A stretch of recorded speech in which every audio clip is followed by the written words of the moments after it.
Le whaapoponga o talafo ma le si ufonga le laumua mo le nei vaenga o le awauli. O lo whaia tala noanga ta ita i mo salemi ma leo leo e whaatatau le puipuinga ma le saunga le mo. A ulumana i se tasi o aso te le whaamanatuina. Wha le loto le tali tonunga mo salemi. O le popolenga o le asosi o le Federation of Islamic Associations. O le saunga le mua tangata tāpuai. O na os whainga sa tutupu mua. A ulumana i le aso le Eid al-Adha. Na ngau ia ni la e maasani o le itu pawa li i mo tapua inga, manisi o mea whainga luenga tau iltise mai le malu tapua i tauranga i le pole a songa fua. Masasuno i nai se taavale i whafuane o le fale ini nai itu la mulimuliane. Ua popole le wha potopotonga ina ne i wha o ngai se tangata o fuia na ngau ia. E wha iaini ngai uinga le tala whea ngai wha tasinga, ma le wha mamalunga le asotele a Mosalemi, le fa yel fa ungo le vai sonei o le sa tona italuai na tatai se tangata le tioata o se taavale maliu na baka i lumo se fale tapua i Mosalemi i Abahat ele o manino pe iei se fesota inga le vao ia mata o puelua. O le sole fa iei ni fono tangal tamaita i palemia Jacinda Ardern i sini au iei lana fa inga malanga fa ale malo i au se talia o le afa yasana sauno ngai fa atitau i polisi mo le vai fafo i le Lowy Institute e feilo iei le taita i o New South Wales ma awai le fono mo le au fai university tali malo ai Morgan Stanley ma o le asauno fo i le tatalanga o le Australia New Zealand Leadership Forum o ana na fina taunu ai Ardern i le mamafa o timunga i le a ayosini peita i o le fisosani le ua wanoa mo tangata wa afia i lo longa o le ala walunga i manatu mamafau to tele o tangata ni usila e ala i New South Wales pe ona li poti ai le staff sa whaafeta ie Ardern le ripoti e whaapea ua whaia le whainga malo a Anthony Albanese se fōwhangai whaanatinate ona tu ina atu ni fisosani mō tangata no whamauni usila o lo alalai Australia we ua afia ona ole lolonga ma tāwhenga mai le mamawhau timunga i sini. Sa iei fisosani mo ilato na afia i lolonga le masino Februari i lalo le whainga malo a Morrison peitai o ie fisosani sa tele ina le imanui e tangata no whamauni usila i Australia mo le tele o tausanga ai o le taiminei ua whaata wale whainga malo Australia le afsosani mo tangata New Zealand. O la le mawhaiona waile minister vai fafo New Zealand na ia mahuta i se fono minister vai fafo moto le Pasifika i fiti le whaie le asoata e au o na olo o a afie le COVID ai olo na sui le fionga au Peter William Seo o le a awai suitu langa ia te ia na sauno mahuta o le whanotanga o lo ta oto le whato ngā luenga ma le iai o New Zealand i le Pasifika. E se fulavalu atunu o le Pasifika e au whee New Zealand ma Australia o le a awai o la tau ta i le whono e whaia i suva mai le asos fultasi o Iulai e o atu i le asos fulmalwha o le amalanga atu le Palemi o New Zealand Jacinda Ardern i le whanotanga i le vai asofo. O toi whaamautu ina fo ila pule ngānu o porirualo na tūlanga mawalunga o le lua o a la popo ia po le AA credit rating to sai ma whaatulanga ngā le Standard and Poor ma ua tā uai fo ila tūlanga le leile wa ayatu le lumanai o a la taumata au putau tupe. Wa whaalia le reporti wālanga te tau mo no mea le iei o porirua i le tūlanga mawalunga o na ofufanga whaavai o lango ina le lei o a ngā vaa o ila tōlo o teita ia le ngā luenga ma le malosi po le tūlanga le lei o lo la tau tamau a inga. O suinga fo ile a wala na whaatino inga alwenga tangata talo mai le COVID-19 fulwiva. Safso sani tele wha amalo siati le tamau a inga ole a ayo porirua. Na whaalia le polisila le pule ngānu o porirua lo la tau fia o na ole reporti. Au wha a wawai o na whea ngai malu i tau whai pea o le wha mai COVID-19 fulwiva. Watu inato le ofisa wa ai tau se la pata inga mo le atunu i le tūlanga lolo wao le tau le a afieni si o vaenga New Zealand e a afieni vaenga se fito le a pito silo na afiei timunga le ua walo ia ina e amatatu le awa uli o le so e o atu lava i le aso ata e au. Na whaalia le Met Service o le amata afia Northland ma Coromandel e timunga mamafa i le isi luas fulfai tu lao lo manai a amata mai le tolu le awa uli o le so o le a whaasolo atu timunga isi vaenga le moto i matu mai au kilani o lava i taranaki ma pula I le West Coast, au le I whaasolo atu I si vaenga umole atunuu I le aso atai au. O lo iei la pata inga mo timu ngā mamawhai tu malo e 5 I le aso atai au, mai ono a fia Bay of Plenty, e au fia I Marotorua maleanga I atu I Gisborne, Taranaki, Tasman I isi sifo o Motueka, Bulama Westland, pe ona ta wale ofisa wa ai tau le Met Service. Sao o atu le fase fulu pasene le mawalunga na si itia iai le to tele o tangata na wala au le au nanga le Healthline. Pe a whaatustusal taimi le nei le tausanga taluai. O le telefoni le au se au nanga le malo e le tutongia. E mawhaina tala no iai ni whaafisili mo le soifua malo loina. Ma o le whaamanato le Healthline I le atunuu. Ina ia awane I whaatala le, ma le anu I ngā se ngā solitau malulu. Ia whaata I tai o na wa aile le le tangatalo na ia soifua malo loina. Ai ua whaopopo ina fo ila lātou au whai ngā luenga I tali ina telefoni po o wala awa le atunuu. O lo o mo o mia ina le fisoa soani. E le lei o na whaia le suenga mo le COVID-19. Le red test, maristala, o no le whaasino le tangata wa a fia I whaamutalanga tonu. O lo o mo o mia ina.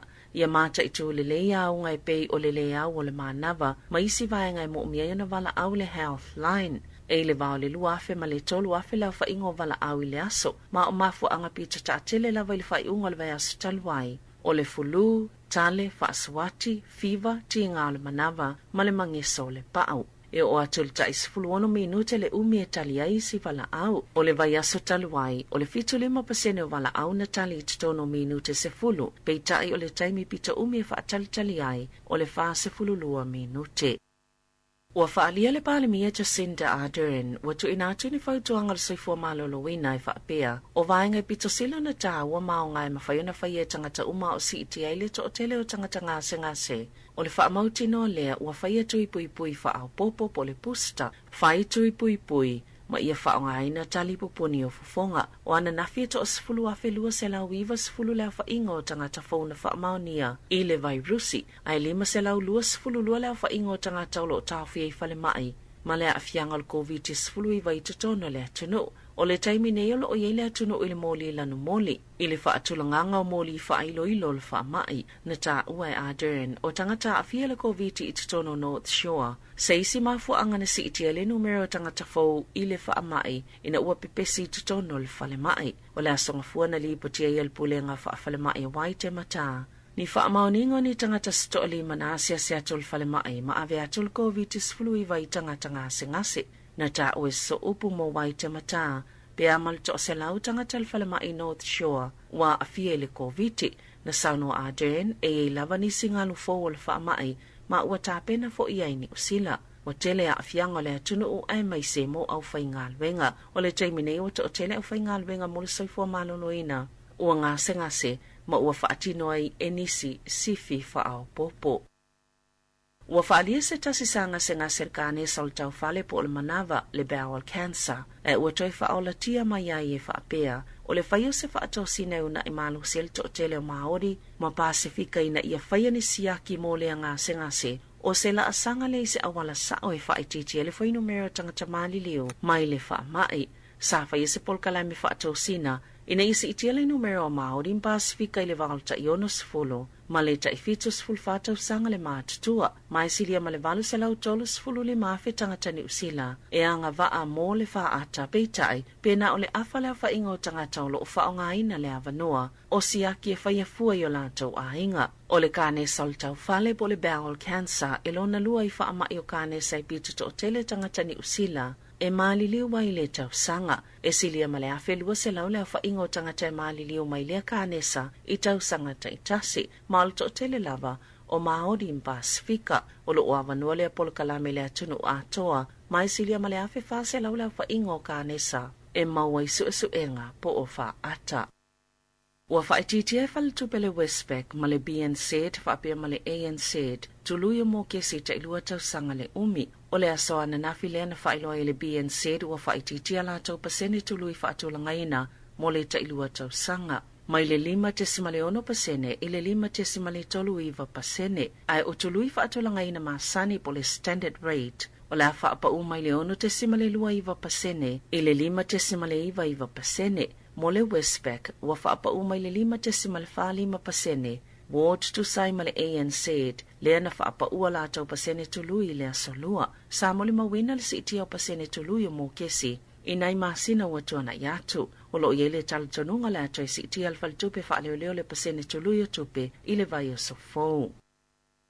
E taitolu a felima se lau tāla leo whaingo ni tupe watu inato le trade me, i ana tangata whaingaluenga taito tasi, e whaingaluenga tū mau, e whaupopo i o la tau tutongi masani. O se fōwhanga le trade me e soson iai i ana tangata whaingaluenga, o loo whaingai ma whaingatai le si itia o le tau o le soifuanga. O isi whaamanianga wofo inato le trade me, e au fia ia sota ili maulivi po o aso malolo, mo le ola lau lelei i tau sangata i tasi, mani tau mafutanga mawafua mo lau whaingaluenga, e ta ilua vai aso ma maua lea whaamanuianga.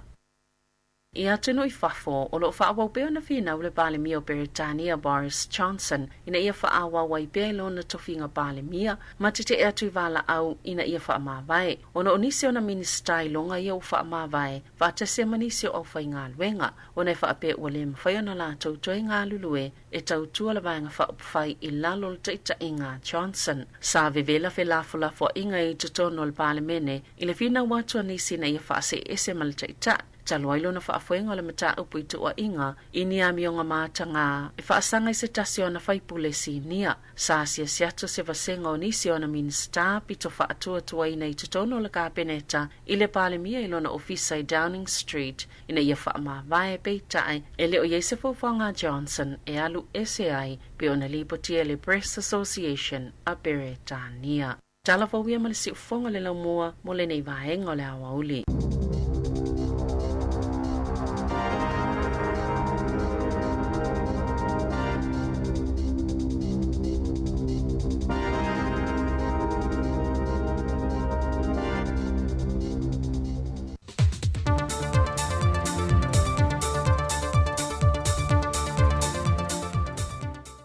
Fia lava e toi whaatala whātulu tātua tunu i seisi le nei whaopoponga o a tātu tala i meo loo tutupu i Samoa usi mai al whaafonga. Ua whaailoa le sa avea ma ofisa sidi o le company vaa Samoa le Samoa Airways le fionga moangu tuti a la whae le ngau chang. O le valele o le powene fitu to le fitu valu se lau le na fuafua au mai le whainga ma lo watua nai. E nā o le whātau sanga lona matua, mai o se vaa o lo fau. Whātu sa atu le evan wantu o vaa vaa i ele whainga mā lo, e se furma le onu tau sanga le matua, o sa mua na i alisi na maile vaa lele watu e whaa foi, mo le ono māsina mō mua, e nā o le tolu se furwafe tā la Amerika i le māsina, o le isi ono māsina se soa neai, e nā o le fasa furwafe tā la Amerika le māsina, a mae a le ono masina, o no o atu lo le lua se lau fastful lima fetana Amerika i masina taitasi. O le ea Vanuatu se furuono tausanga le matua wa fuafua, e tutongi i ai le fitu se lau valu se furua fetana Amerika le masina e tasi. E tusa le maliiva tesi malitolu se furuono miliona tā la il tausanga, whaatusa tusa atu le vaa watu e whaafoi, e na o le lua tesi maliiva se fulfa miliona tala le tupe te tongi e Samoa le tausanga. Pe a whaia se fuafa te tau ina fua se lau lima se fulu e le tau e valu se lau tala ni usila e le fava yaso. E lanta e le lua se fulu miliona tala tupe ni usila le tausanga e maua. Tusa le ma se fulu tolu miliona tala Amerika. A e valu se fulu miliona tala le eita lafo le company vaa Samoa le Samoa Airways. O le whaatatal noanga lea le fionga moangu tuti ala whaele e lungo le leitio a le Radio Polynesia. Wato e tilo nei le whainga malo e seisia tātou vaa fau e sidi atu lon tele e pe ona folasia le fionga le minister le fontanga le parlemene le fionga faumuina Wayne Fong. Ua whaasile le fionga le tamaitai minister o tupe le fionga mulipola ana Rosa Molio le whaamatua tulo ni awa noa moni tau o fonga. Moni au nanga tu ma oti lato te whaatau maia le swau o mai atunu i whafo, ma o lato whaatau ina tu i le atunu o lau tele. Wa sila le fionga le tamaita e minister ma le whainga malo. E se whainga e tau whaapalasi e lalo le tau ngata ma le si itia o le tau le swau o wa awina mai atunu i whafo. O le masina ne watu mau wale tau le pensini kiso mo le karasini, mai le tau sa iei le masina watu anai, ona o le lava o tātou tani swau o lo o tewi nai le swau a wina mai fafo, le mawhai o na wha soa mo le tolu masina le atunu, ma fe soa ni ei le tātou atunu, e le taunga tā o le swau o lo o iei atunu i fafo. O le te minei e tasi le kompani o lo au maia le swau o mai atunu i fafo, ma toe whātau i nātu i le atunu. Wa mai a whamau nia le komiti o whaatono le kompani o pulenga mo whaaputu ngā tupu teo whaafai ngā ruenga o māwainga tausi a Samoa, le UTOS a whaapea fo i le tausi māwainga, le fitu tesi ma le 5 miliona tāla, mo le toe whaasa fua i nātu le i anu whai unite, mo le tausanga wha le tupe le ua mai a ia uni lua fe lua se fulma le lua. E toa wha fe tolu se lausui whai unite na restala, o loo teu whaafai ngā ruenga lātou se leni te tono le UTOS, ma o le a wha amniei nei le nei tu whanga. O se teimi mua mole wa wha amawinai, wa au sia le UTOS se tu whanga wa sile atu ma le fitu te si ma le 5 miliona tāla. Ma ua wha amawina o se matati a fōle nei fo i la sanga. E wina tele lu i tau na whea ngai ma le pulenga nei fo i tau sanga o no le wha mai, pei tai na wha au pēa le au nanga, e na ia au sia ni whaamanu yanga le lei mo le au whai unite, e ui le tūlanga la matia wa iai le tamau a ingon lalulangi, ona o le wha mai wa pepesi mwha solo atoa, wa fiai ma le tātu atu noo. O le tausanga wha le tupe wa mawai atu, na wha tino ai fo i le wha putu ngā tupe ni teu ngā tupe wha whai ngā ruenga, e le ngante i sa mo nei ai wa wha pe fo i isi atu noo o le Pasifika, a wā lava le maua nisi ana tupe wha asili, a wā na wha putu ngā tupe, e manui ai an tangata whai unite. O nei vaenga ese wha whai ngā ruenga i se leni, mai mauti no le si iti ai o tupe maua, mo le au whai unite i le lumanai. O le aswana nafi na whātau te eisa sau ninga wha apitoa le portofono le kāpeneta, e whātau tō i nai sui whai pule e tō lua, o tō fie a vea malangolanga sui nisi o matanga luenga i lua, e ala i tō whinga sui minsta lango. O le fionga fo i sala lilo tu Ioane, o a filifilia nei o ye a vea ma sui minsta lango, ma o le matanga luenga o sui fua malo loina. O le tamaitai whai pule i a tō mata Nora Leota, o a filifilia e a vea ma sui minsta lango, o le matanga luenga o tupe maua ma le vaenga o tiute. O te o mata Nora Leota, o te tautua i le tua, e ona le malosi malawa. O tautua pa malotu to tasi Samoa. I te sarai matila fono, i le umia ai o tofi lamo. I sosuan mai le atua i atea. Na whae loe le fionga le tamaitai pāle mia, o le tofi ai o le fionga tō mata Nora Leota, o se mana onga mai le fionga le sui pāle mia, e le wha soa i no tiu te tau ave matanga luenga e lua o lo ilalo lana vāwha ainga, e le ngata o le matanga luenga o tiu te, ai wha pēnā fo i le vaenga o tupe maua. Wa wha pēnā fo i no wha alawi loe le fionga le tamaitai pāle mia, ia fia mena o mi mata afa, le te leo le mana o mi o le soani le matanga luenga le soi fua malo loina, lea ua mana o mi ai le toi tu ina tu iai, o le fionga fo i sala lilo tu Ioane. O a tātou tala fo wia mai Samoa, manuel ni aso, whasoi fo ia.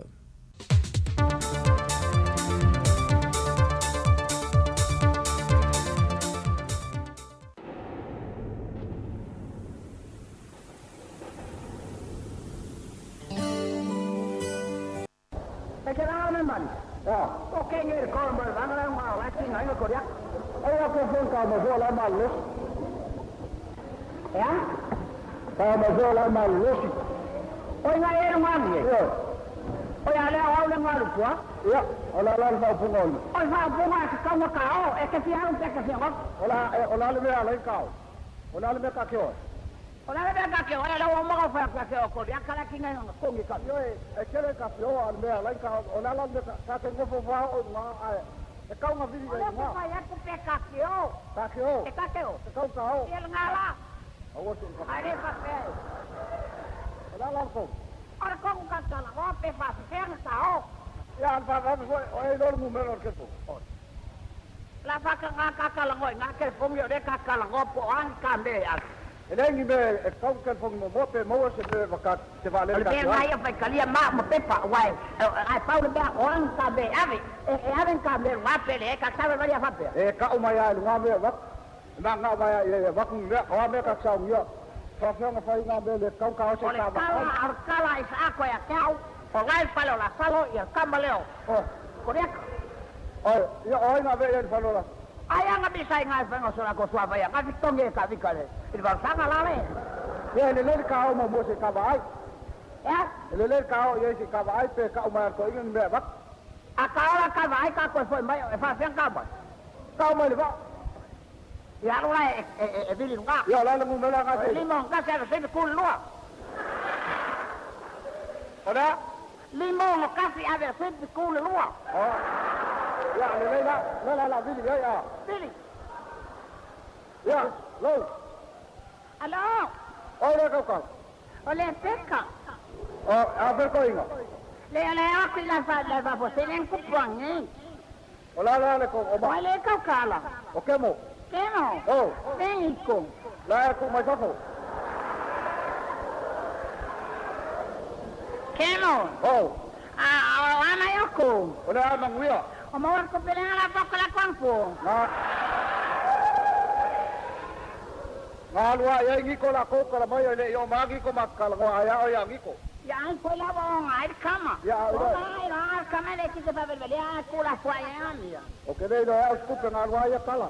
Ako kwa ya tilo mo ko. Yo ma ko ya la manguia. O amai la tilo mo ko na kama. Ola manguia o ma. O fa stella ko pale o ma pai. Wo ma. Ya? Wo ma. Realmente kana ko ya. Ya. Hello. Hello.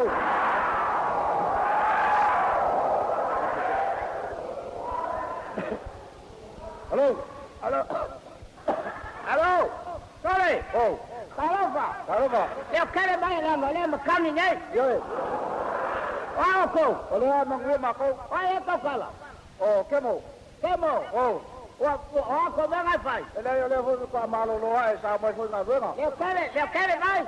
Ole ko malo lo ai sa foi na vena. Tá vai com a lua. Yo. O vai como é que? Ola manguia ga ko bai. Ah, Ona.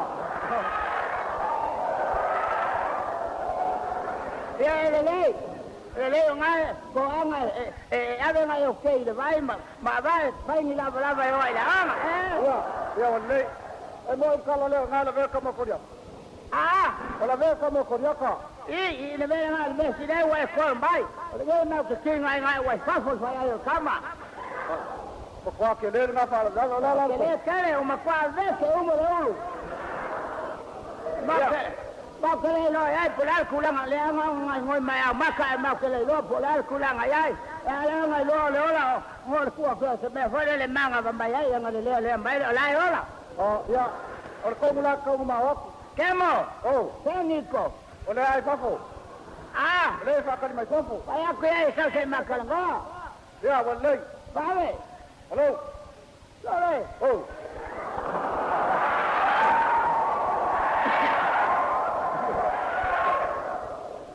Kemo. Oh. O kemo le kaka. Ai. Pai. Nico. Kiko. Oh. Angawa uwa makalanga kemo. Ya. La skala ko kemo. Ah, La skala ko kemo. le o makalanga le o ka o great fa la mbaku ya le. Awoni men konga. Ya. Ah, va bela. O yo sa kingi va ko ina. Ah, O yo sa kingi va le ko ina ma ko ma ko. afela king vanga la mo. O ya la yo ya ke le po le. Ya. Ola yo ya ke le po le. Ale vanga makakula sao ya ni mela. Le ai ti dir kuri ma ga se va. Sole. Oh. Kema kwa tele ga wasa ko fala ngabea. O fa del papa. Ola le pa. Ah, Ola le pa. Papa ya ka ko pa fango nge ke fo ko ngo fa ma kong. Ko ka si ala pa fango le ko la pa nga. Ko la, Ko la pa nga. tala po. La pa nga ho la nga pa ko bo ye. Le si. O ya se singa lom ko. Ya wallahi. Ai sao mi mai. Pale mai ya kun mai lu mai kamalanga le mo kwa kinga inga ko le vai le ngai oi ngiba ngiba ku iyo mai kako popo yo la ko le popo lepo ya ole wo po le si ko fa popo oyo ponga yo ya le ka bi ni mo fe ni apa lo ngal meba apa ngal meba ku mai kako sea yo era lo ku sea la suoka ale mawa ngombe tele ko le la kurba le ko fa alo fa ku lam kom kumai Ja, luas from 5 minute ua te ai nei lei tu la e se fulu ma le lua ina ua mai a tu foi ia tatou faa tatou telefou ia me se foi o tatou tala mai Samoa ia ua foi le toe long pui ali o tatou tunu afali tu la tasi on to e wina tu leo tatou telefou le nei foi tu la o le awa uri a ua lava i la tou le mau mai tatou telefou tatou tala mai Samoa. Ia malor tawa ta i tātou tunu, o nei whale itu fo i nā eo ngā fo i, ia e mawaisi na ata, ia e le pa i o tātou tunu o mai mua mai, e mese fo i o le tāpua i mai mauta malawa, ia wal tāpua inga o le alwhaivo o tātou tunu i whiau mga luenga, e mese fo i o nei tātou whanau i o onga, le fo ua tu lata i na la tau tu ua, whaise malolonga, ia mtoe sauni i fo i la, ia lea mo le afo tau sanga, anga i atu whai ungol tau sanga. Ia o tātou pespesenga sui whewhiloi, wa leisi tātou tautua mai Samoa pēr masani ai, ia le tātou sotofi, au le awhau o pēr tātou tautua le ofisa tonu i nei tātou au la muoi Wellingtone, ia ma le la muoi porurua, whawau o tue pēr tātou tautua le au whainga ruenga, ia se pepa ia foi lewa yaso. Ai, o le pesele nei, mai mauto o tasi, ia e whanofo file mui foi, ia lo whatua i le au whainga ruenga, ia o lo whainga luenga i tono mauta malau, a i tono whainga luenga, ia o lo walo atu fo i tau mawhtanga, ole hawa uli, ma le pese leia mauta o tasi, whai mai le pese, ia. So mai, le no pola le pese, le se kau sua, pola lingo le pese a mauta o tasi lea, ia lea la wa, ia moe i le po masina.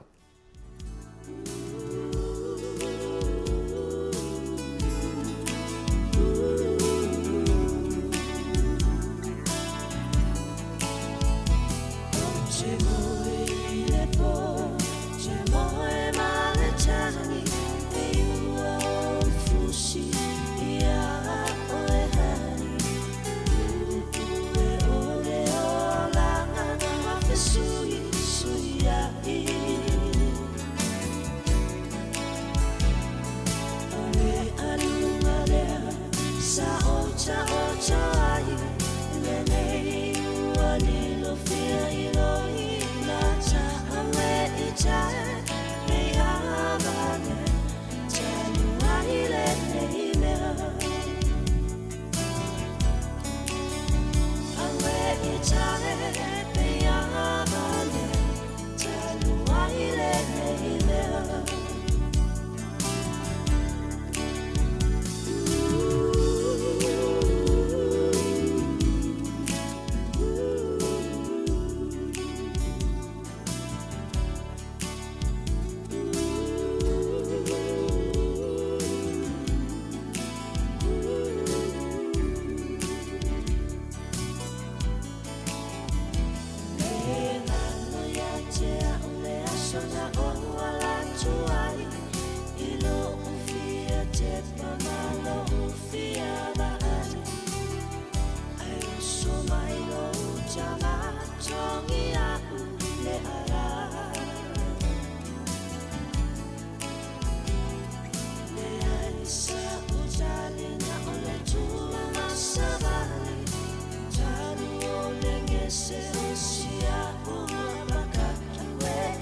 O le ua a whatonu nei le tu las fulu ma le lua, le tātou whaasalalonga le siu whonga le lomua mai Wellington e.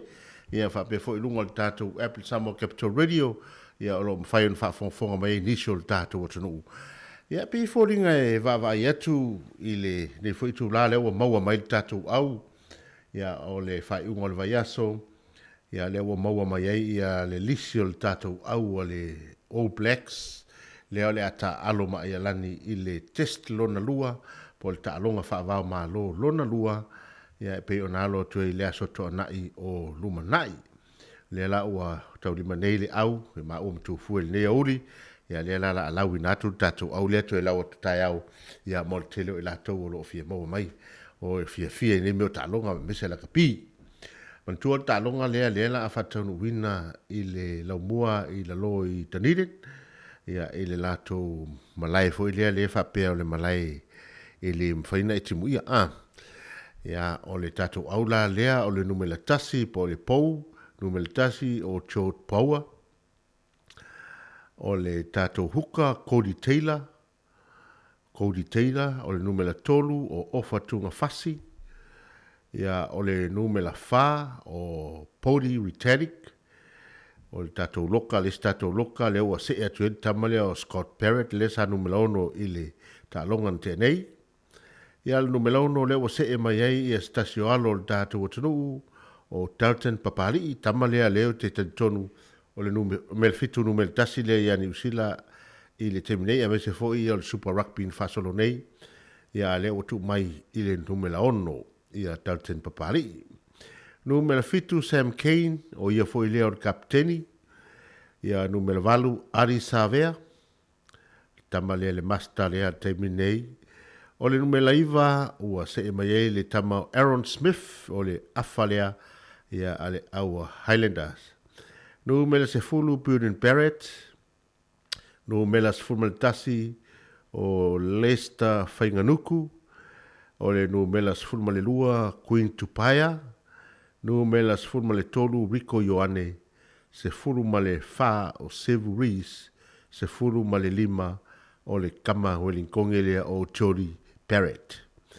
Ia o tato fa leo, se furu male ono Samasoni o Taukeamo, o le se furu male fitu Adrian Ross,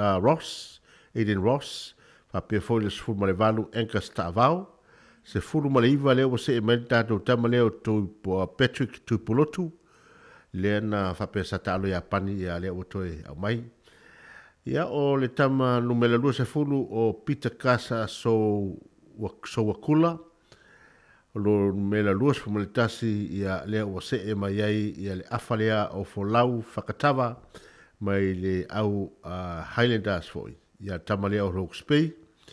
Nu mele lua sfuma le lua o Richie Mounga, ma le lua sfuma le tolu o Will Jordan. Ia le auna New Zealand, lea ua sauni atu nei mo le talonga, ia pe fōringa i le o maua lava sea vanoa tamalea o Clark, ia whapea fōi ia tamalea o Ioane, le numela ono, ia atonu te ua se e mai tamana i testilona tolu, ia ona uwhaingatanga piki le o Blacks il temili nei, ia ono matua i le lei uma ia tamata alu temili nei. Ia tatou se atu tatou whawhiawhianga sui whiwhiloi, ina ua toe 25 minute ona tā leo le tūlai tasi, ia o le tatou pesele nei mai le fia pen, whai mai sau tau. Makua mele ia. O vele mo. Ko fa. Ei. Oi o Simon. Ah, boa. Wow.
O le pese le nā mai I le tama lea o Paul a kui ma le pese ta oto mai a iau tafa mai atu foi le pese le fia pen ma le tātou pese o le sautao I le fia pen mau ai sawo.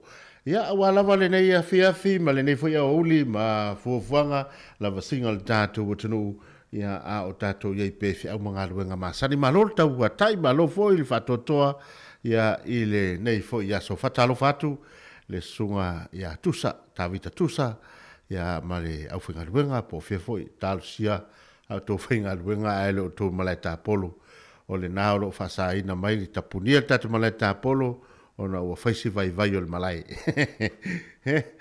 ia fatalo fatu foi ia I lato umalava o lo mwhai o nei lunga o tātou Facebook live a pia foi tātou YouTube e le o maua tu uma o tō suafa le nei teimi ia ai fatalo fatu foi ia tupai ia fa pe foi le fionga le mapu le fionga ia vaonga tasi malingi ma lo lava foi o te manatu ia o lo faro lo mai o to mole afenga luenga e tato pito nu lea o Palm Stay North fa pe foi ia le sunga ia tupai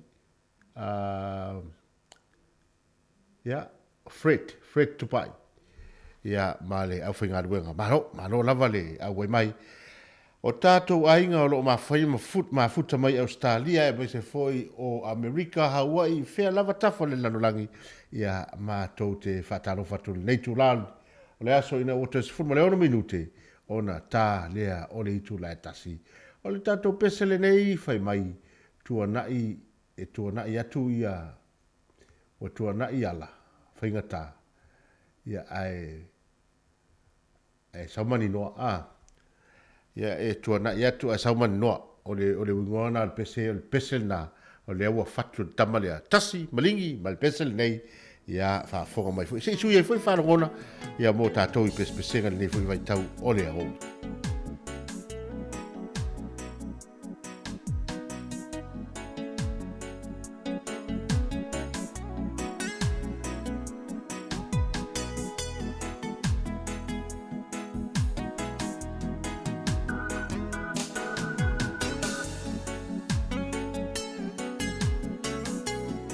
Fatalo fat foi le sunga ia Hans Lilo Maiava ia mare au whenga ruenga ro mafuta mai I Auckland. Ta pena le malanga e mamau o le ana Pa atofa malingilo I matama sawali I le waa O umawhawhanga so le mai lo lava E le ilo fo'i Lua fema le lima tau I New Zealand Ma puta fia mana I o ta ainga Fia pupu o ni si taimi ua wha misa Ai ona lo tau lama tiva Malama ele ai sona tau no uma O fea oi ai lona I uma Ma fau mai ole nei o lama Ole oa ua siri noi le mafutanga Sua mai ole tai matoe Ua se ua fiu fa'ina yo umanatu Pesi mai o matangi ti munga ua tō wha'atau Me malanga ua siri o na toe fu'ia Tuana ia wha'ae mani noa Whawhetai le atua I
o le vai. Ai, niste se wha amanga no mai. Na o Yesu Keriso na mariu o ina e mangalo mai. E alo fani maro fa e mana o iai. O ai ngā malo o le vai. Ai, niste se wha amanga no mai. Na o Yesu Keriso na mariu o ina e mangalo mai. E alo fani maro fa e mana o iai. E malanga ele ai sona tauno unga. O fea o iai no nai unga. Ma fau fau mai o le nei o langa. O le oa ua siri nei le mofutanga. E malanga ele ai sona tauno unga. O fea o iai no nai unga. Ma fau fau mai o le nei o langa. O le oa ua siri nei le mofutanga. O le oa ua siri nei le mofutanga.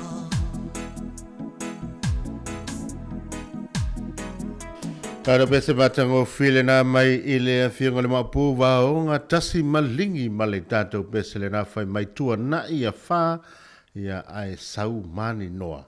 Ia e whapena lava le tātou fō launga lo whai nei whai mai o le malanga e le aise taunu unga ai mana tua ia a whai lava o tātou wola ma le whaatua tua ia tātou te loa lava lo tātou taunu unga le tātou whai ngā malanga e taunu u lava i le langi pe a whai oro e si la fia lava o ia tato uba tato te taunu lava i le taunu unga e pei ona tato tau pati ai ia i le ola e whaavavau lea o tāpena ina mō tato i le nei vai tau o le tato au lea le manu Samoa lea foi la alo atu mo le lato talonga ma le au ale au foi lea marosi tonga ia lea ua uma foi on fifilia mai ma wai le lise tato au le manu Samoa ia wata longa le fai unga ole vai aso matua la tatou ta longa nei mo mua sau le wa uli ia ona o le fiafi ona sau le ta longa le blacks ia o tatou numel tasi entru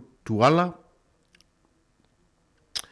o tatou numel lua o le huka o Ray Niwia numel tolu Michael Alala Toa o tatou kapiteni folna numel fa o Sam Slate Mele numela 5, Chris Vui, o tatou loka na e toa lua. Numela 1, o Theo McFarlane. O le numela 7, Jack Lamb. Tamale le sai nei foi Wellingtoni. Le nalu role e tunu i fafo. Numela 8, Jordan Taufua. O i sole le ala o ta alo mai tamale matal notu ne taiao. Tamale o Jordan Taufua. Le asa maa losi foi me le au. Le au titi e sofanua. Mai loi koe seda. Numela iva o Jonathan Taumatene. Numela sefulu AJ Alatimu. Numela sefulu tasi Naito Awang. Numela sefulu malelua tu mua manu. Numela sefulu tolu o ne ria fomai. Tamalea mai Hawke's Bay. Tu mua manu tamalea lea na pena ta alo ya Chiefs. Ya umaloa halu lo ifafo lea tasi le tamta alo manaya. Numela sefulu tolu ne ria fomai. Tama Hawke's Bay foi lea. Numela sefulu fa o Ed Fido. Numela sefulu 5 Tani Tani Tuala. Tasi lea tama Hawke's Bay. Ia amale sefulu ono tatou faleo leo o sei lala lem. Sefulu fitu o Aki Seyuli. Numela sefulu valu o Kalolo Tuiloma. Sefulu iva Michael Curry. Numela lua sefulu o Fritz Lee. Lua sefulu tasi au vasa falealii. Lua sefulu lua o Angelo Lewila. Male lua sefulu tolu o lo langi vasinia. Pe o leo numela se fulu I le tama lea o AJ Alatimu. Ia olo e vai atu lea ia ua manea mai foi tatu au e manea foi ta alo ne tatu tama. Ia ai se wha masani le leila tou. Ia e le tūlanga o le foi lea I le whainga o le tatu talonga. Ia mamlama le stama le anga ma le ta alo le stama. Ia mai loa foi le stama le toinga sawa I le stama. Ia tātou pese le nei mai a te nari tau tua ma le tātou pese atamu.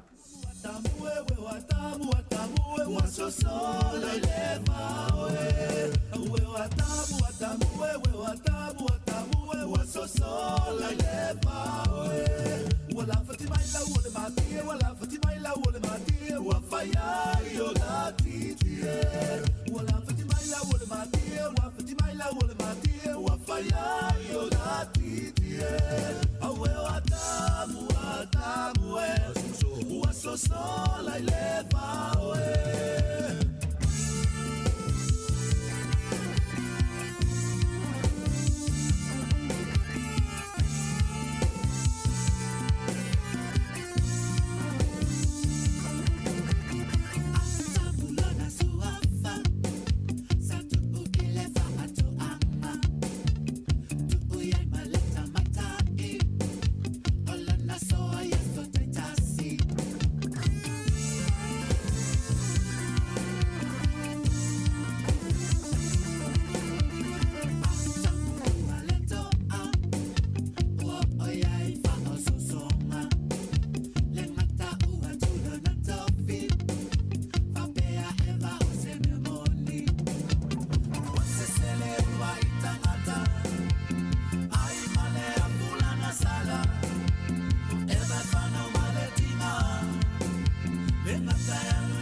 Ia walo fatu fol tātou peselea I tātou lau mua sini Australia le sunga ia whanga I o talusanga ia alo fatu ia mali pe alua fitau I nā tau lau mua tātou pesene tai na tumoto.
E telu to ala e telu mal datou pesele na tili lau pele ya e au ngā fohi ya whatupu manatu fo le nei au auli au tatou whianga i pefe au mga ruenga tau whai unga fo le tatou tautua le Samoa Capital Radio Port Siu whafonga le lau mua mai Wellington ya mātou te whaatalofa o whea lava o lo maua mai e tatou whaasalaunga ya o whea lava se vai panoa o lo o mwhaio na pai atu iei le malosi o tatou whaasalaunga o lo o au ngā wala u whaafonga mai, ia e whaatupu foi se la ngona fia e tātou musika o leo auli, ia me se foi o tātou telefou ma tala me tupu mai Samoa, ia o vaenga o manao le tautua le si ufonga o le laumua, ia e pei ona ye foi nisi tātou por kalame le tula fono, di sunga di maru le malo, ia o mea foi o lo tutupu e matala e lau whanua o Samoa e toi tō maa natu wai tātou, i o tātou tupu anga mo tātou whaasino manga i pe ona tātou iai.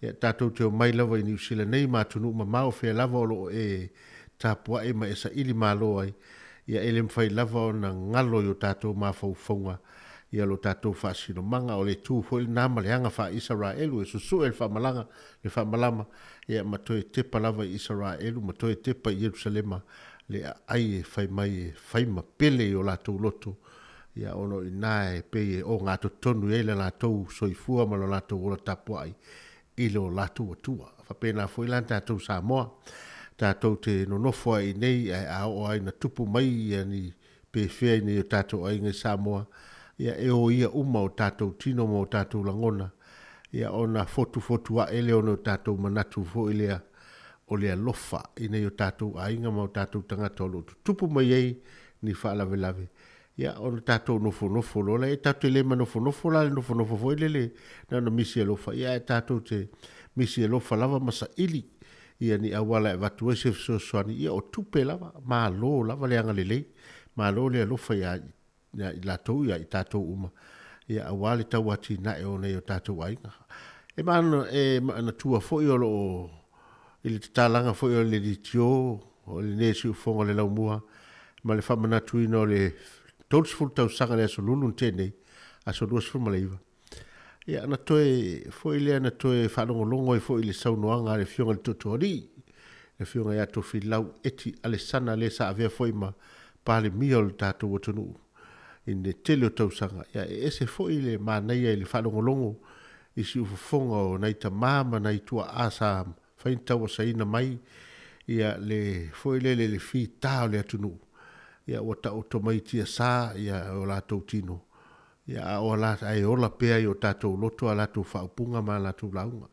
taua ia la le vaenga lea ma le whaftai whapitoa mai a le totori ia ma taua i le tautua o tatou tangata o lo whai atu i na tunu ia tunu i whafo e whawhetai e le tautua o ai lava mai lava i maunga te tele se ia o lava i se toi tangata o le ua tongi sana maa ma ave sana tupe i Samoa ia me se foi a wa tatou whanau le sa iri malo le wa whai ngā ruenga i nei New Zealand ma maua ngā ruenga le lei ia maua tupe ave i mātua ia mātua ma lafo i Samoa tupe na o le ngā ruenga whai tele na o tatou tangata le whawhetai mai ai ele ngata i whai ngā māloa to whilau ma le i ta pipi sa iai ia le fo o tau ave mai e fia me le sa whapito le whai ngā mālo o tau ave mai pēr lewa lea whawhetai mo tatou i lo tatou nganga atu i lo tatou atu e ala i tatou tupe lafo.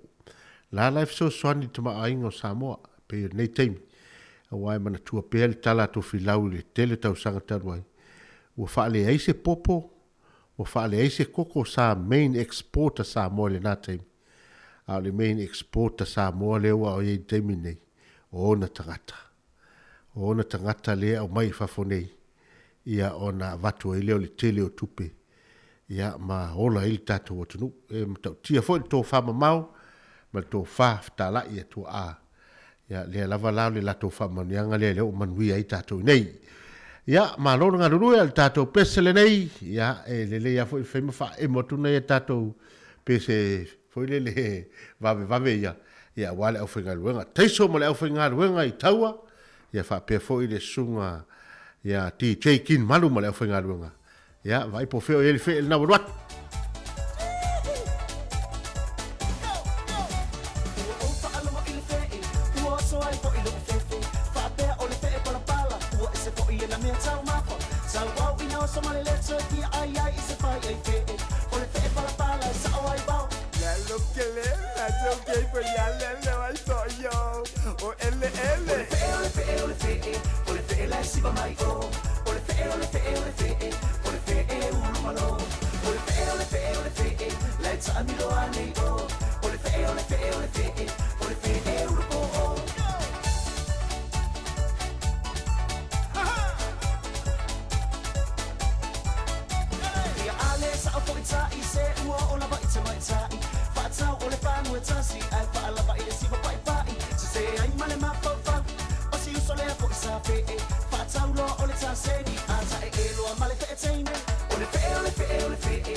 ile wal sama ife ele sala simba ua mal fo ile siona abe ma wai le pia wai ile fale ole fe ole fe ole fe ole fe ele simba mai o ole fe ole fe ole fe ole fe ulu malo ole fe ole fe ole fe let's amilo ane o ole fe ole fe ole fe ole fe ulu po o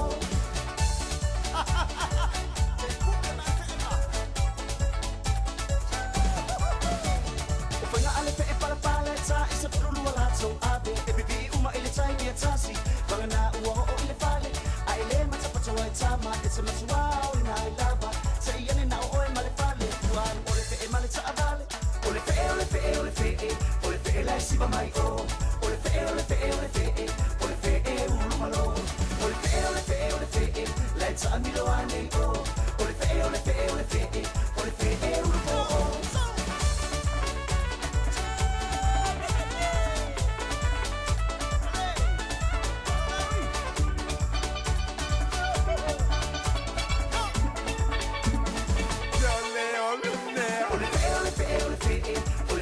siba mai o ole fe ole fe ole fe ole fe ulu malo ole fe ole fe ole fe let's amilo ane o ole fe ole fe ole fe ole fe ulu po ole fe ole fe ole fe ole fe la siba mai o ole fe ole fe ole fe ole fe ulu malo ole fe ole fe ole fe let's amilo ane o ole fe ele ta milo ane o ia talsia le tele vaenga na leo so mai du ia te mi mai fe el sami ia mai fe tolofi lungo le al tele ia tato pesele na mai ia sive male au fai pese ia wa fo le fa no fo file mo el tato tonu ne fo tu la le oli se fulu male tolo minute ona wa te ai nei le tu lai tasi ia o fa tu fo el tato por kalame nei fa fi fianga su fi filoio le oli o le aso fitu le nei o yu lai lua afe lua sifunu ma le lua e manatu foi ia tero i la tau o leo sauni la tu whainga malanga i Samoa ia manuia foi fa manuia tu foi tato por kalame i le whainga solo inga o le konferenisi ia ale auso fe alfani tina o le metutisi ia la ua au ai mai se foi ia o le konferenisi ale au whainga luenga fai fi au ma fai launga mai la tau uma ia o tausi matanga luenga ia po o le komiti tu mau ia i lato uma o tofi taua ia o le tato e kalisia me tisi manuia le ngā fono ia le fai malanga atu le o fai ngā luenga i Samoa i le nei foi vai aso ma le na vai aso ia manuia foi whaamuli e tato ia i nei o le o ia le fofou fatoa malanga ia se tema le te wila e se foi tō fai me whapito ia aua foi le so ona nau iai pe popole vale iai i tō fai ngā malanga wapi fōringa mai leo o toru lava tausanga ia o poloka lava tātou te le toi atu Samoa ono le tūlanga o le whamai. Ia leo o te tala mai ia le teimile nei ia o le ala lisi mea tā pena le mū lau whai ngā malanga aua fōi le alu tele iei lo ma fau ina nei te ua iei se mai e tupu whafua se ia tātou ona le tau lea o le whamoemoe. Ai alo whātu tātou por kalame inai ia i lato uma le au whai ngā ruenga o lo nafa mal tiute le tau whainga o nei tātou mātutua i tonu o nofuanga o lo tau se i latou, tonu o whale mai i to tonu o homes, whapea foi, ia mo to tonu a inga, ia a whai o le nā ua whato au mātu le tāpenanga o le tau maftanga o le auli, ia tāpena leo sana suati o le afiafi, ia ina ia tau mamate isi lan tau maftanga pe a whai o le nāna mamafa le tau maftanga o le auli, i le to ina ma le lomatua ai leanga le umane e mamafa oe le tai au to e mamafa le auli to e mamafa fo le afiafi e wha le o le lei le tau mafa to ina ma le lomatua o te tantone le se mea pena tupu tato pese nei a walofa to i mautou fai mai al tama Felice Mikaele fai mai le pese o tua atu o loi mata o lo iei le alofa ia la tau tangi ale nae to te momomo tau loto ia ono le tau wala lofa ni a tātou mātua. Manuia tele, whaasonga le neauri.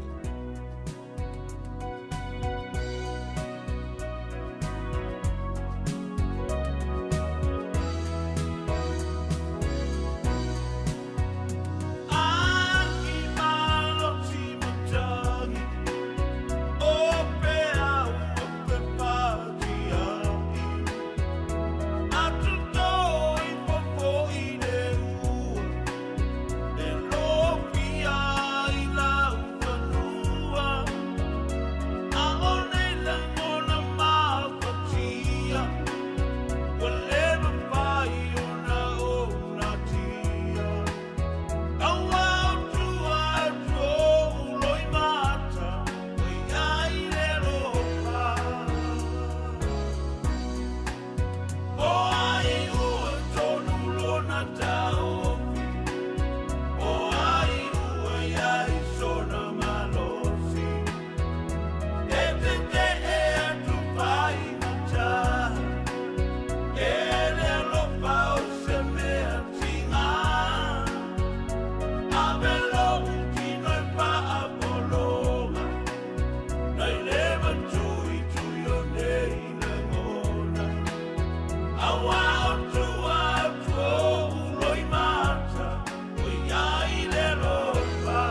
ele karu karu wa sole lo fefe ile fola fola ale ai ngala le au ka fa ole vai ka ele ile la ko pa le ngau pa o fa alunga wai nga fanga la ka wa sole kai ngo o ma wai kala ma ka mano ole anila ole me afrika o ka sa o yai sole a ka sa o ki ba ai ile ka malo pe ole sa wai au le lo o ma ko fo ia ma wale ma wala ba se ko a le se se ole ko o ku li pa nga ole vai fa ola sorry sorry ma ye lo na ko ma o mai ma u o ma we pai pa fa amle mole fa anga no mai sorry sorry ma ke o mai u ku ole vai ola u ka ma ne nga e ki ole pai pa ai nga wai sorry sorry ma se lo vai la lo pa u wai ma ke fa amalu ru ku wai i ko ai nga u ko mai au ma u ole a ko fo i le ma u ole ka ka mo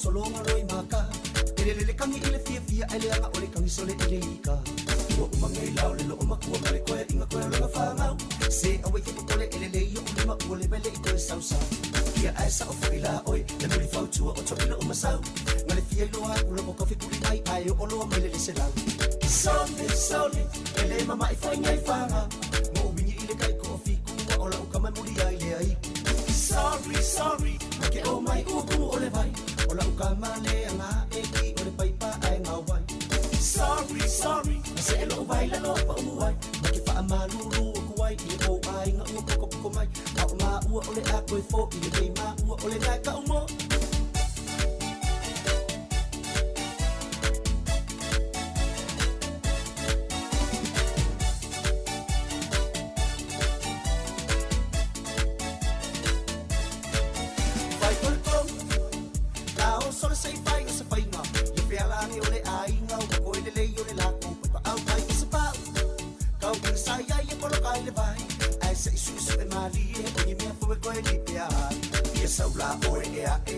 sai ile menga kai sai fa solo aqua awala bangi ko pa si mai se vai yo wai ai ko okay fine ko si dia ko ile menga ai vai ko pai pai o ma wi ko vai ai pai pai sorry ele mama I foi ngai fanga mo bingi ile kai ko fi ku ola u kama muri ai le ai sorry ke o mai u ku ole vai ola u kama le anga e ki ole pai pa ai nga wai sorry se lo vai la lo pa u wai amalu ru ku wai i ko ai nga u ko mai au ma u ole a ko fo i le ma u ole ka ka mo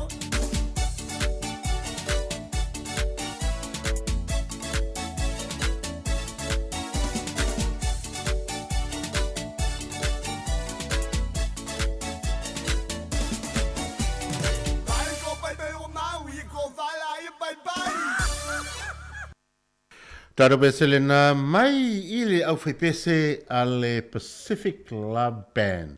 Mal tato besele na mai le pai pai. Na ia fa pefa mal tato besele na sua fense Mikaele tu ato lo I mata lo ile lofa.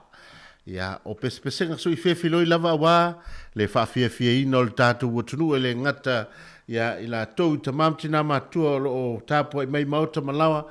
Ya al tatu o tunu foi lo finga solo I lungo a wala tele vave man tu lo sa ya fai mal le foi le sa lo sa awani so onalu ya pe a fai ole na hite anga ya tu lungo le wala te nei ya ma e fa fonga mai ile tatu por calamel ne ya so fatalo vat foi ya antele eliva le o vava ya tu foi ya o pati mai ona le mel te nei ayo le sa siva man tatu pese Ya, afari tula e tasi on toi awinatu leo tatou talafou, ya maanga ya toi pel tatou faa salalonga ili faa ungole nei aso li tatou tautua masani. Api iwa ia tu fo ile nei, le news, breaking news leo woso mai teimi le nei, so I fua maa lolo ina o lo faa manatu mai pea awa fo nei te ele alunga pe te vale faa longolongo po le faa fonga mai, ya ale tatou watunu ui tala o le so I fua maa lolo ina, faa manatu pea mo tatou, ono lo pesi lava le fa mai ye pe on tato ye ai pe le lipoti le wo so mai il temile nei lungo le social media e o le poti mai le foi le whapotonga o le soifua maloloina. E le aso tofi lava le nei e se furu afe fitu se lau se fulu ia new cases. Se furu afe fitu se lau se fulu new cases ua li potia i le aso le nei a New Zealand. Ia alele uma le aso tofi a le ewo se furu afe fitu se lau se fulu o ina tātou te ilo ai le pepesi lava o le wha mai le ewo e temine le o tātou wola wha tasi ma tātou.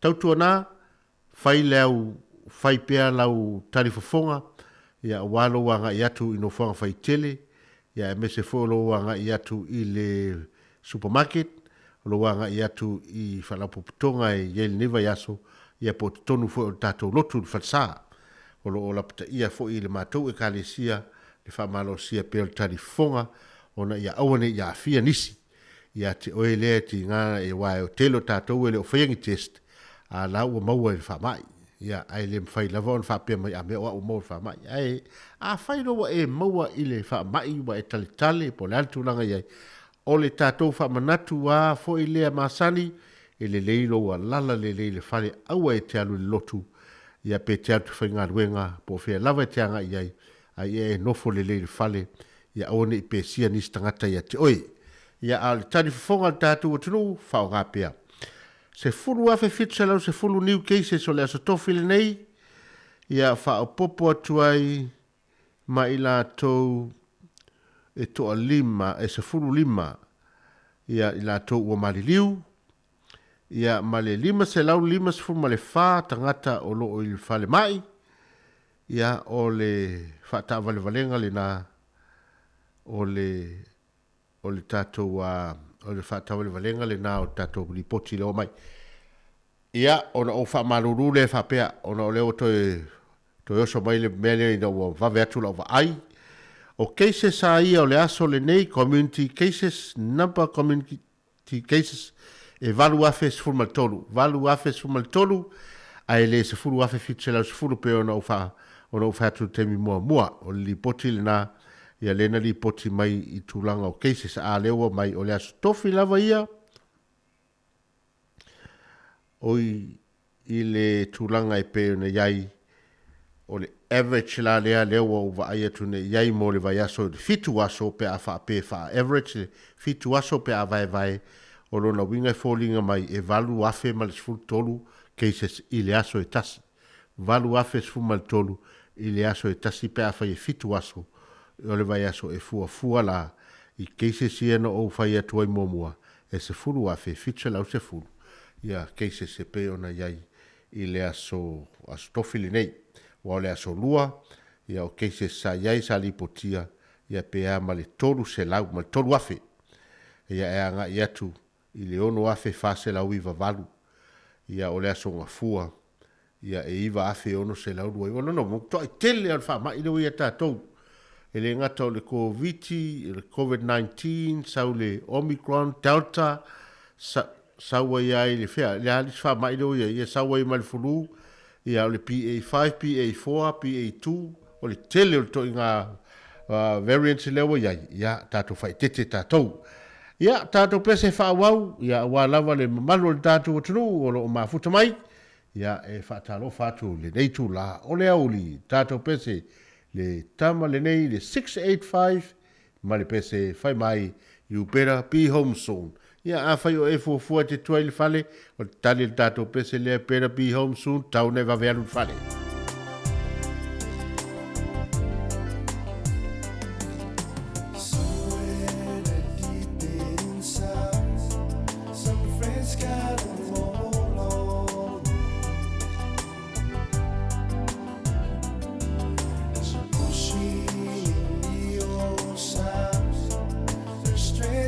Forever. And I know I'm right.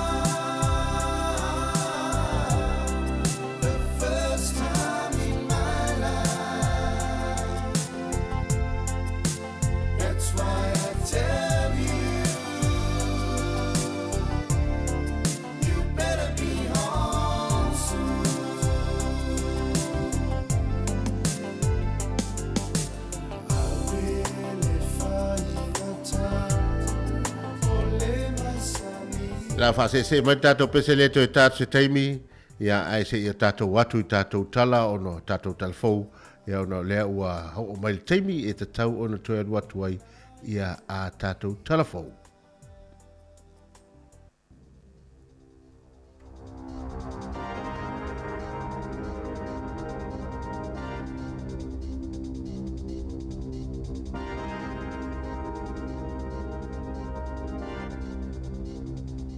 Toi whaatala whaato le whaapoponga o talafou ma le si ufonga le lau mua mo le nei vaenga o le awa uli.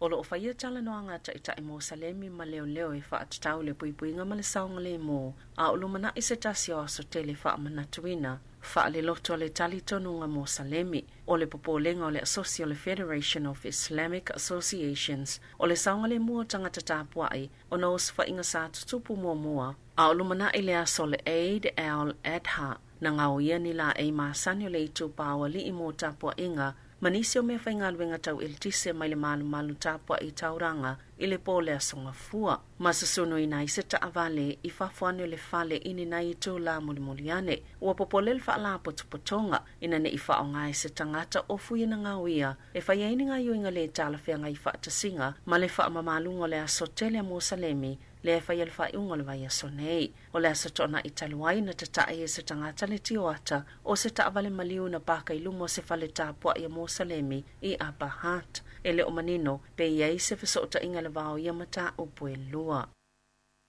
O le so le fai eini fono tangal tamai tai pale mia Jacinda Ardern i sini, au iei lana fai ngā malanga wha le malo i au se talia. O le a fai sana sauno ngai wha atatau i polisi, mo le vai fafo i le Lowy Institute, e feilo iei le tai tai o New South Wales, ma awai le fono mo le au fai University tali malo ai Morgan Stanley, ma o le a sauno fo i le tatalanga o le Australia New Zealand Leadership Forum. O ana na fina taunu oi Ardern i le mamafa o timunga i le a ayo sini. Pei tai o le fisosani le ua wanoa mo tangata wa a fia i lo longa. O le ala walunga i manatu mamafau to tele o tangata ni usila e ala i New South Wales. Pei ona li poti ai le staff. Sa whaafetai e Ardern le ripoti e whaapea ua whaia le whainga malo a Anthony Albanese se fōwhangai whaanatinate ona tu ina atu ni fisosani mō tangata no whamauni usila o loo alalai Australia we wa afia ona ole lolonga ma tā whenga maile ma mawhau ti mo ngai sini. Sa iei fisosani mo ilato na afia i lolonga le masino Februari i lalo le whainga malo a Morrison peitai o ie fisosani sa tele ina le imanui e tangata no whamauni usila i Australia mo le tele o tausanga ai o le taiminei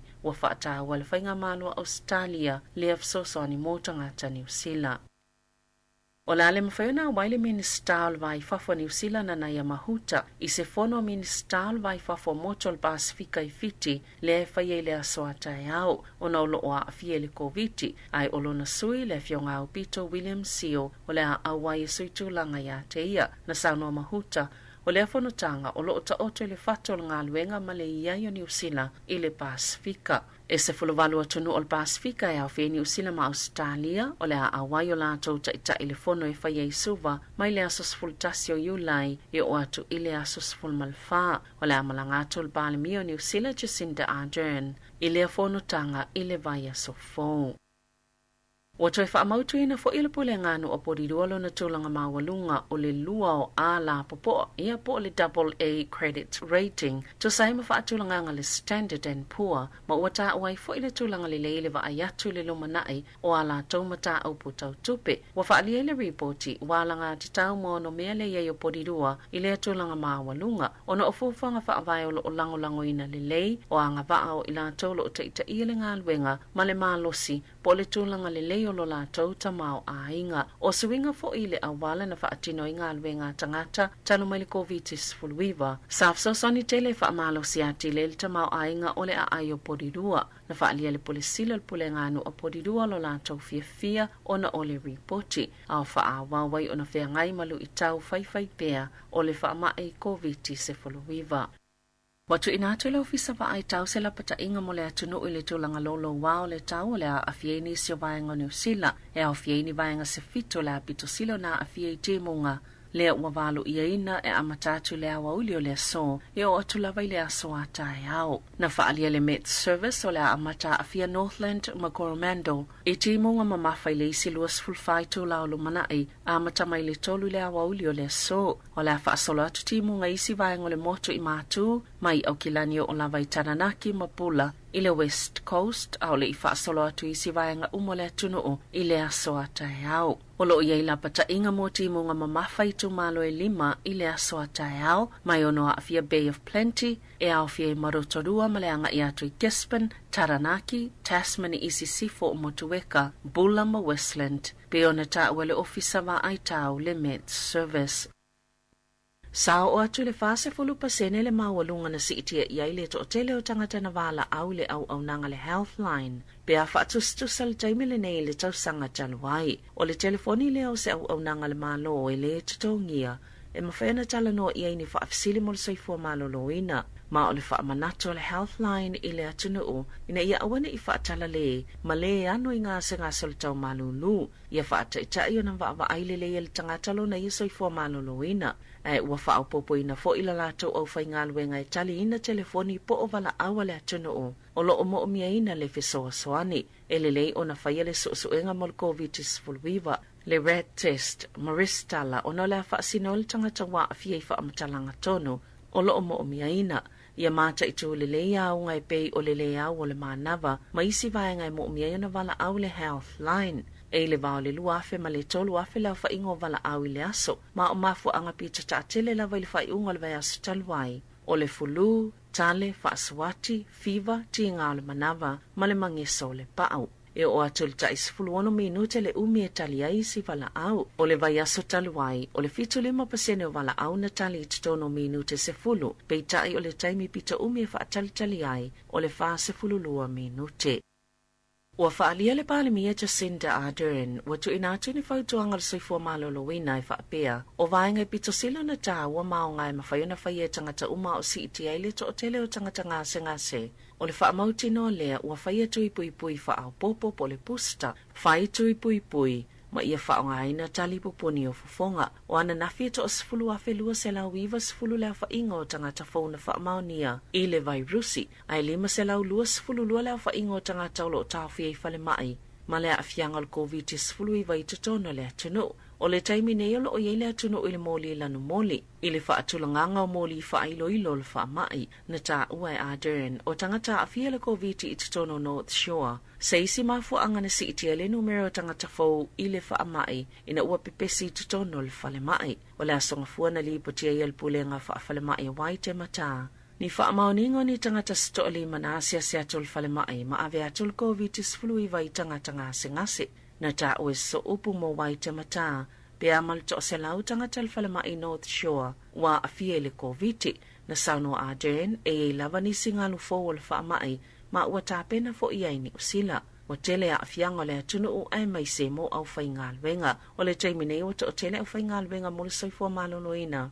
Ua ngase, ma ua whaatino ai enisi sifi whaau popo. Ua whaalia se tasisanga se ngā serkane saltau whale po le manawa le bowel cancer. E ua toi whaau la tia mai ai e whaapea. O le whaio se whaatau sine una i malu sel to tele o Māori, ma Pasifika ina ia whaia ni siaki mo le ngase. O se la asanga le se awala sao e whaititi le whainu mero tangata mali liu, mai le wha mai.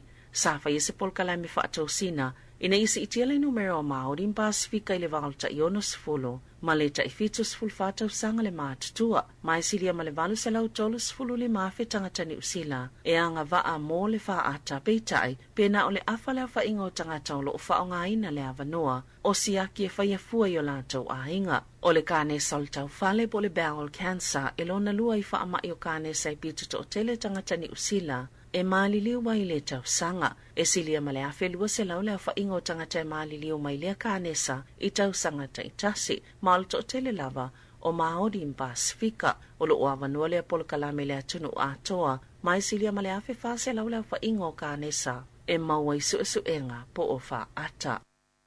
Ua whaititia whale tupele Westpac ma le BNZ whaapea ma le ANZ tuluia mo kesi ta ilua tau sanga le umi. O le asoa na nafi lea na whailoa i le BNZ ua whaititia la tau pasene tului whaatulangaina mo le tailua tausanga. Mai le 5.1% i le 5.3% ai o tului whaatolanga masani po le standard rate o le whaapau mai le 1.2% i le 5.2% mo le Westpac ua whaapau mai le 5.5% Ward tu sai ma le ANC lea na whaapau la tau pasene tului le asolua sa mo le mawina le sitia o pasene tului o mo kesi inai masina watuana yatu o lo yele taltonunga la tau sitia alfaltupe whaaleo le pasene tului o tupe i le vai o sofou.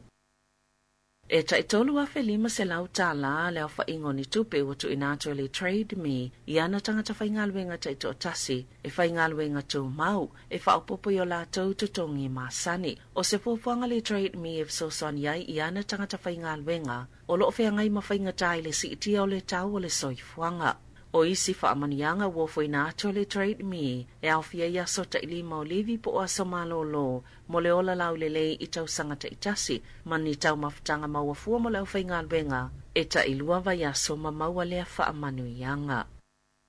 I atino i whafo o lo whaawau na whina ule Balemia o Beritania Boris Johnson ina ia whaawau i bea ilo na tofinga Balemia ma te te atu i wala au ina ia whaamawai. Ona onisio na ministai longa ia u whaamawai whaatese manisio au whaingaluenga o nei whaape ua le mwhai ona la tautoi ngā lulue e tautua la vanga whaupwhai i lalo le teita i ngā Johnson. Sa vevela fe lafo inga i tutono le Balemene i le whina watu anisi na ia whaase ese mal teita. Taloailo na whaafuenga le mata upu i tua inga, ini a mionga mātanga, e whaasanga i se tasi o na whaipule si nia, sa sia siato se vasenga o nisi o na minsta pito whaatua tua ina i tutono le kāpeneta, i le Balemia ilo na ofisa i Downing Street, ina ia whaama vae peitai, e le o yeise fofanga Johnson, e alu SAI, pe o na lipotia le Press Association a Beretania.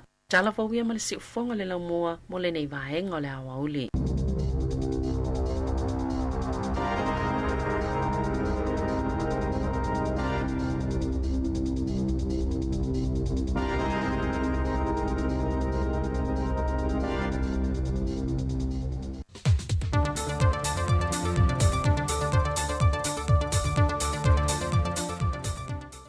Fia lava e toi whaatalo whātulu tātua tunu i seisi le nei whaopoponga o a tātu tala i meo lo tutupu i Samoa usi mai al whaafonga.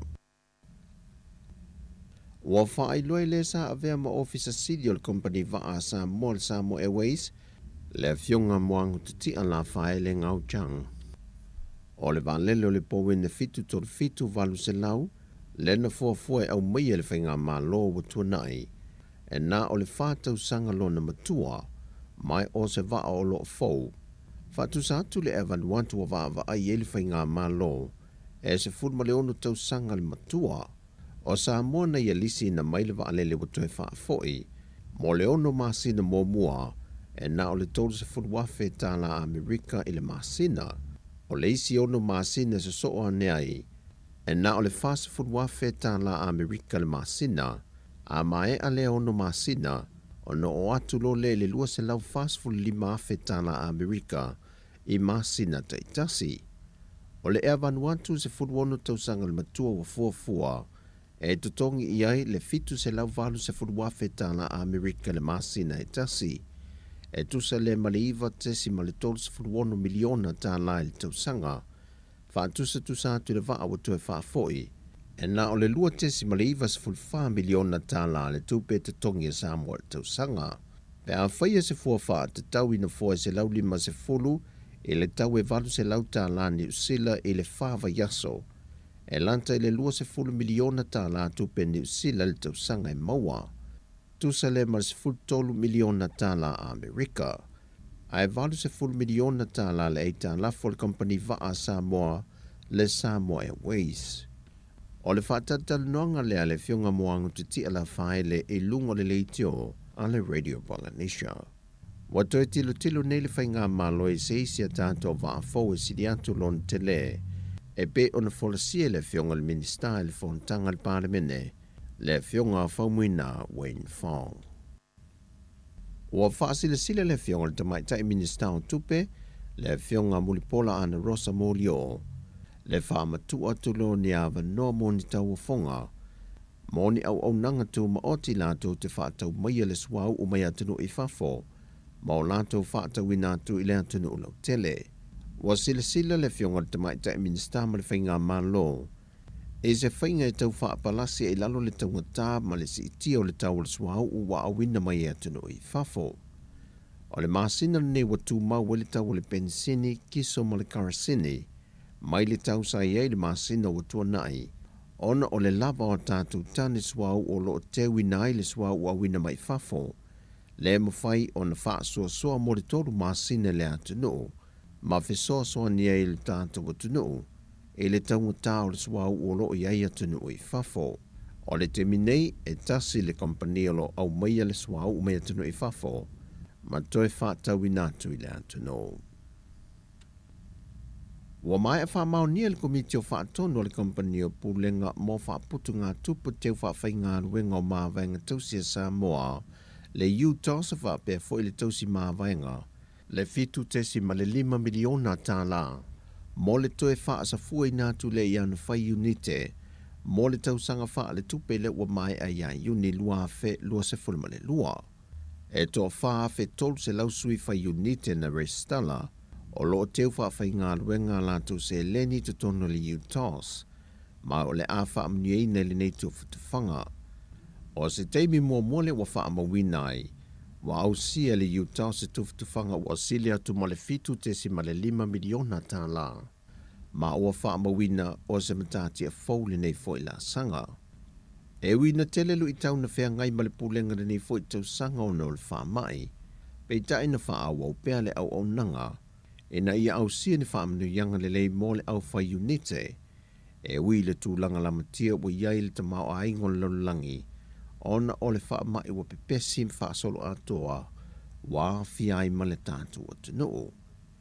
O le tausanga wha le tupe wa mawai atu, na whaatino ai fo I le whaaputu ngā tupe ni teu ngā tupe whaafai ngā ruenga, e le ngata I sa mo nei ai wa whaapea fo I isi atunu o le Pasifika, a wā lava le mawanisi ana tupe whaasili, a wā na whaaputu ngā tupe, e manui ai an tangata whai unite. O nei vaenga ese whaafai ngā luenga se leni, mai mauti no le si iti ai o tupe mawa, mo le au whai unite I le lumanai. O le aswana nafi na whaatau te iaisa sau ninga whaapitoa le portofono le kāpeneta, e whaatau tō I nai sui whai pule tō lua, o tō fie a vea malangolanga sua I nisi o matanga luenga I lua, e ala I tō finga sui minsta lango. O le fionga fo I sala lilo tu Ioane, o a filifilia nei o ye a vea ma sui minsta lango, ma o le matanga luenga o sui fua malo loina. O le tamaitai fai pule I a tō mata Nora Leota, o a filifilia e a vea ma sui minsta lango, o le matanga luenga o tupe maua ma le vaenga o tiute. O te o mata Nora Leota, o te tautua I le tua, e ona le malosi malapa. O tautua whamau, malotu to tase Samoa. I te sai matula fono, I le umia ai tofi, lama. E sosuan mai le tua ia tea. Na whaai loe le fionga le tamaitai pāle mia, o le tofi ai o le fionga tō mata Nora Leota, o se mana onga mai le fionga le sui pāle mia, e le wha soa I no tiu te tau ave matanga luenga E lua o lo ilalo lana vāwha ainga, e le ngata o le matanga luenga o tiu te, ai wha pēnā fo I le vaenga o tupe maua. Wa wha pēnā fo I na wha alawi loe le fionga le tamaitai pāle mia, ia fia mena o mi mata afa, le te leo le mana o mi o le soani le matanga luenga le soi fua mano loina, le wa mana o mi ai le toi tu inatu iai, o le fionga fo I sala lilo tu Ioane. O a tātou talafobia mai Samoa, manuia ni yaso, whasoi foia.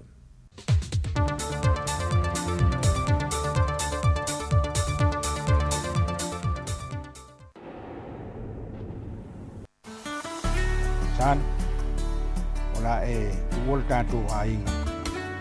Tamalilei whalongo I upo o umana whaiat, rau whaasanga whaina onga. Tau mawhai awal whaavai tele.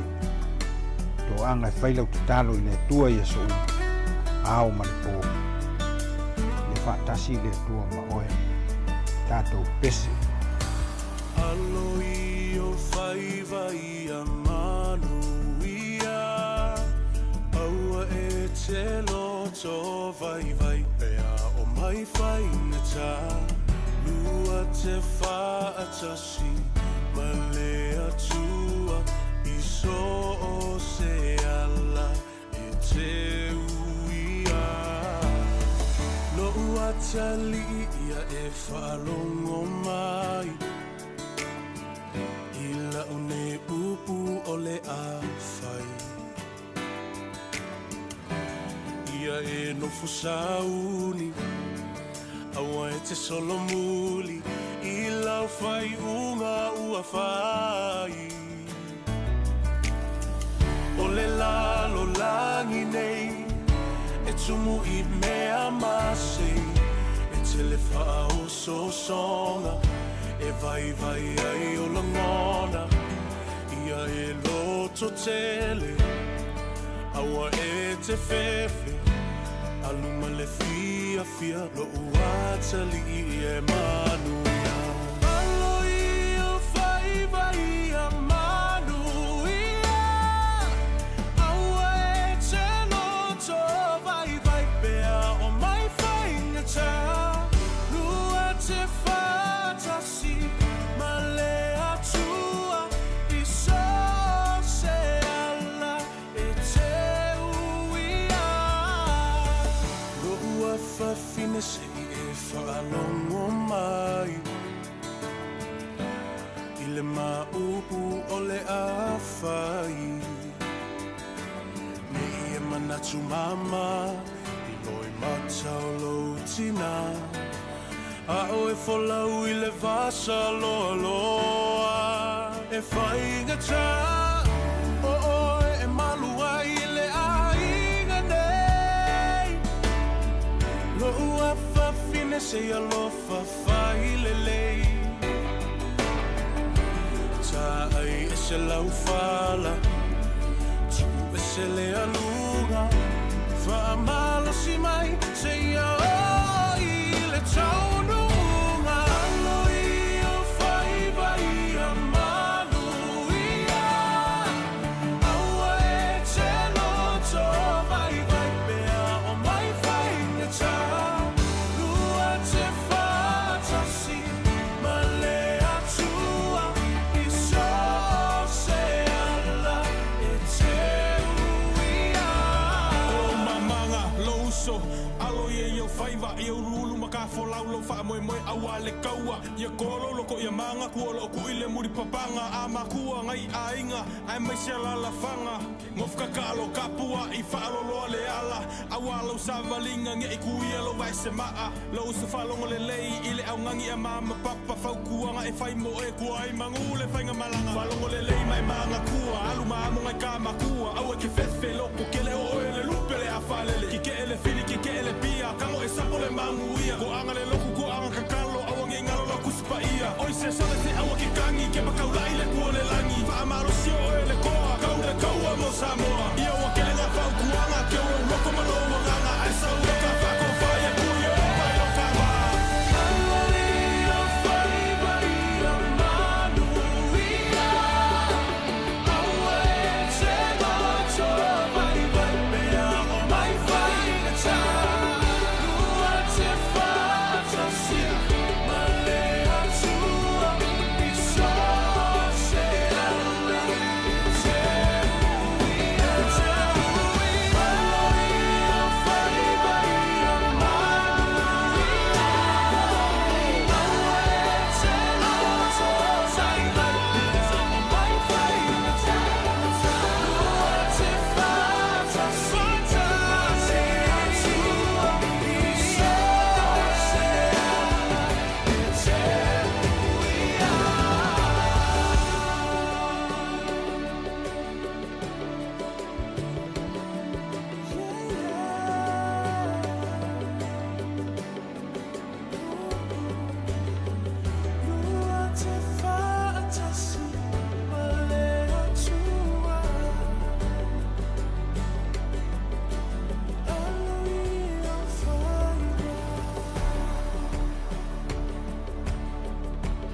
O lea ua toe ono minute, toe 5 minute ona tā leo le tu lai lua, afa le lua ona mai alo leo tātou whaasalalunga, tu poina foi tātou whaasalalunga le nei aso, le tautua si ufonga le lo mua mai Wellingtone, leo toe 5 minute ona tā leo le tu lai lua, mai a foi toe awinatu, tātou telefon, ma tala mai Samoa, ia ua foi lau whaafonga tā pa ilu tātou tu nei lava aso malo, tal tonu lava ia o whaiva, ia o lo fia ngai foi mal tato le tio ia Emanuia lava ona ola o tau tapo inga tatalo o lo mwhaiei ia ona ha Emanuia whaivo le au whainga luenga sunga le ripule whapia foi le au whainga luenga ia ai o le tato pesel nei toi awinatu o le You Better Be Home Soon mai le 685 mal tato o whaipese.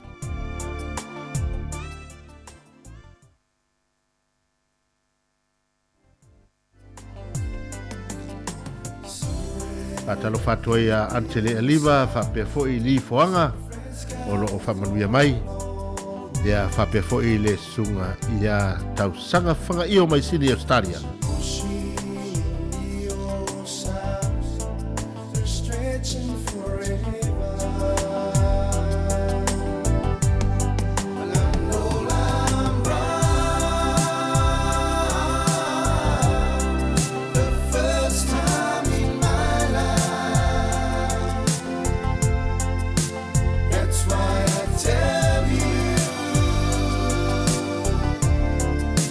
Better be home.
Tātou pese tuai lava nā mai I le tama o le 5 stars pol fitu lima ia awa fo il fonfonga tāpua I le tātou atunu. O lea ua whaminute ua te ai nei le tu lai lua le tātou whasara launga le si fonfonga le lamua mai Wellingtone. Ia malo lava mana tua foi tātou li tio le ua tolu se furu tau sanga le ona matua talu ona whaavai mai le tasi iwa sifuru male lua awane ingalo. La tau lunga le tātou Facebook, ma le tātou YouTube, subscribe le tātou YouTube channel, o lo iai le whaamau le nā, le pēru, le tātou, le ata le nā, le longo lo iai. Ia, atu wailo liman subscribe, ia ona e maua leo tātou whaasala launga le tele o taimi, ia whaifo wai malo ro mai ngā luenga le afiafi, ia ona ki fo I lea ma aile YouTube, o lo maua o mai tātou watam whaasala launga, mai le taiau, le fitu le taiau se ia pa ia le tu le tasi maa ia tu le lima I le afiafi ia tātou whasala launga ma sani. Ia ai malo lava le on sai, malo fo I le tapua I le tātou tunu, malo fo I le ngā lurua ia I lātou o lo whengai ma ngā luenga. Ia I lātou lava fo I o lo whai le whaiva o le fo o tau sā ma o tau tāwale, I le nei teimi lunga le awala, ia whai maalia o tau sā, whai maalia, pese mea le tātou musika, ia ngai tonu lau silsila, I lumo le tāwale ma au tafa po iei, po ki dia le lei, ia ma maua se avanoa, ia ngai iei lo sa I lisi tuala, ai one iei mani me tupu whafo sei, whatalo whatfo ia kaifofo, ale sana. Ia whapea foi ia sāpule, ia le mafuta mai, ia mai lato umaro mwhaira mafuta mai, i le alu runga o le tātou, i le mau ato tau ia tau suafa temi nei. Ia e whatalo whatu fo ia lupe, mai Nowinski, mai Brisbane, Sunnybank, o lo mafuta mai fo ia tātou pokalame, ia manuia tele, ia le nei aso mai whasaunga, ia pe fo ringa mai leo o atu lea se singa te mai tai pale mia New Zealand, ia i le pitonu le iei maari ma le vaenga, i nai sini Australia, ia vaayane, po feo iei ia le tātou pale mia le na vai te iwa o ato o whaintou sol te tātou pale mbatu pale mia leo watu. O le tātou pese le nei ma Tropical Band, ma le pese ia e whanofo file mua fo i le nei ouli.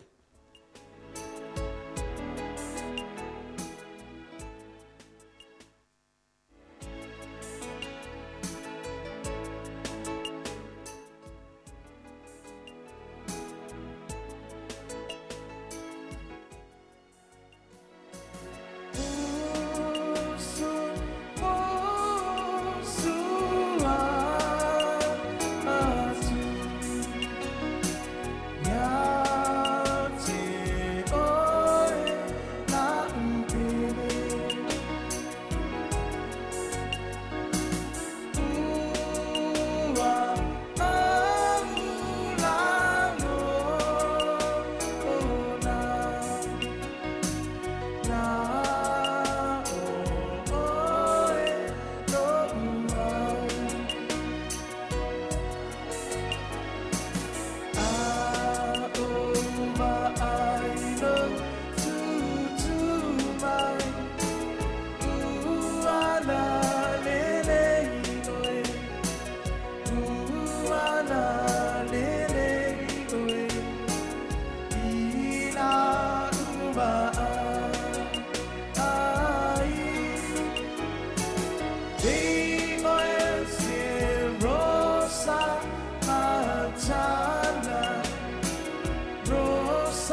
To ala e telu male eva pen mal tatou pesele na musu watu. Ya mana ia foi nei pesele na fatu ma fo fonga le foi ia oli. Ya tatou ia ile aso fitu le nei Julai lua fe lua sfurmale lua le se e tu lava tatou fo longa ua pasi la ititi e tu ale afol tau sanga ia pe ona ia e manatu ia olo solonga le lei pe al tatou tunu I fo fuanga. Ia me se foi o tele o lava singa I tono e kalesia. Ia me se foi o tono a inga ma fuanga lava ia tangata ia. Ia awale lumana I manuia o ne meo e kalesia o nuu. Ia me se foi o tatou a inga. Ia he ma eu foi le alofa maleanga le lei o tatou tapa au le langi le ne foi vai tau. Ia ma le tele o tatou fuanga o fataunuina I le fia ma le manuia. Ia peo le tulanga le na. Ia tātou te langona I lava le nganga whaafitai, ia I le tātou watua, ono o lana fisoa soa ni mai, ia mo I tātou wa mawhai ai o na whaatinoina le tele o fuawha. Nisi foi, ia olo o tau mwhaipo ni mawhitanga whale ainga ua loa na tu ua mai, ono o le tūlanga foi lea I le whaamai le tātou iai. Ia pe ta iane, ia lewa maua si lao e tau ai o na whaataunuina nei fuawhanga uma. Ia tātou to anga pe te talo pe ia na whai atu o le lava o tātou wola ma soifua tātou atunu I whamai a o tātou lava leo pa u iai le mamafa o le puipuinga o tangata lava ia ai tautua namo o tātou le malolosi ia le puipuinga foi o nau tātou mātua ia wa ai tamaiti pa whai o lai o ia le whanau tā whawhao e o le aonga ma nisi foi o le whanau mātua lau tā whawhao anga I tei wharekalapu ma ia awana I whaalatalata I le mea nei eito ina malilo matua a whai fo e foi le whailoa ia I whai pea le tari fufonga ina ia puipuia mai pea ia I la ua mai tūlanga e peo na iai ia le watu le vailusi ia po le virant ia awana ia whaina ia I la tau ia I tūlanga o le whaamai o leo lavo pepesi ia me se foi o le fulu ia o le tūlanga lava le nā o le mwhai lava o tātou te ena ia ua malosi mai lava ia le whaamai le nei tau. Ia aine whape tātou te solo mule ini o tātou langona whaamoe pea I le atua soifua o le fomai. Ia ai whaamoe fo iai ia le tātou whaatuatuanga. Ia ilona au mai o lona mana I fomai. Ia tātou te oewa ai fomai ma awala mai ai talavai. Ia e o whaatasi malo tātou whaatuatua ola.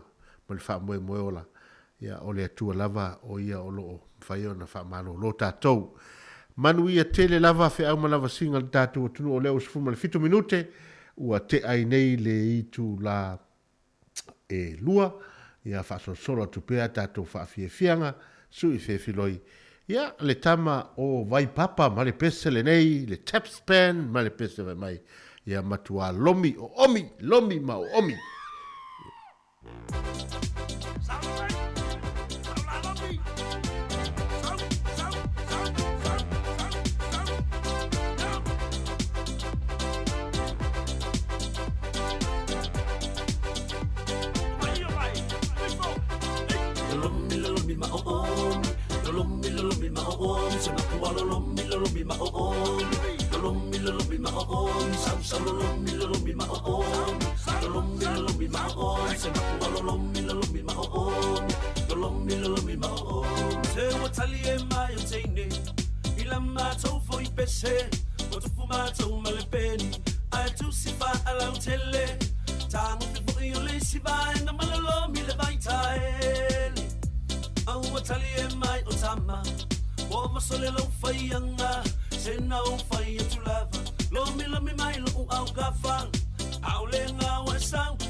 Loi mata e malingi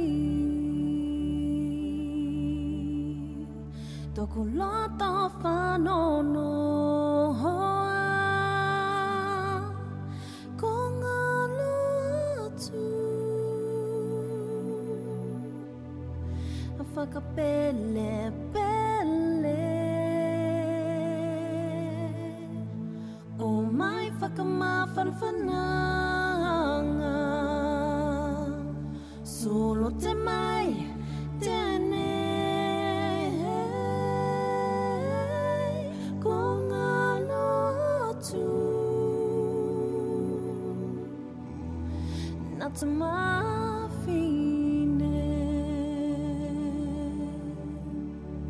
Whainga tā whakamalama Dino ngofolo ma te toko iwa Ave ai te lumanai A te atu nuku O mai whakamawhanawhananga Solo te mai tenei Ko ngā lotu Nā te mawhine